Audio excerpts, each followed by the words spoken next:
Hello viewers, আসসালামু আলাইকুম। আরেকটি ভিডিওতে স্বাগত জানাচ্ছি। এই দেখুন আমার বাগানের হলুদ কলাবতী ফুলের গাছ। এই গাছটা নিয়ে এতদিন কথা বলেছিলাম, আজকে এই ফুলগুলো দেখাবো।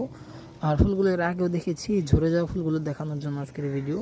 আরেকটা কথা আপনাদেরকে বলি, আমি কিন্তু এই ফার্স্ট টাইম কলাবতী ফুলের মধু ট্রাই করেছি। আমি জানতাম না কলাবতী ফুলেরও মধু হয়, আর প্রত্যেকটা ফুলের মধু হয় এটা জানতাম, কিন্তু কলাবতী ফুলের মধু এটা মানে কিছু কিছু ফুলের মধু এরকমভাবে স্পেসিফিক্যালি খেয়াল করা হয় না যে আছে কিনা।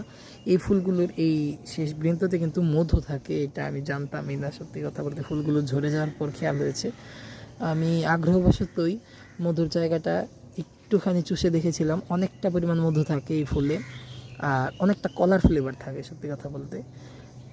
ফুলের মধ্যে যে মানে ফুলের মধুতে যে ফলের একটা ফ্লেভার পাওয়া যায়, এটা আমি এই প্রথম ভালোভাবে খেয়াল করলাম। এতদিন জাস্ট শুনেছি যে যেই ফুলের মধু তাতে সেই ফলের গন্ধ করে, এই ফার্স্ট টাইম আমি পেয়েছি। এরকম কচি ফুল এবং ঝরে যাওয়া ফুল সবগুলোর কিন্তু এই বৃন্তর দিক দিয়ে এটা একটু বেশি শুকিয়ে গেছে, এটাকে আমি আর এরকম ট্রাই করছি না।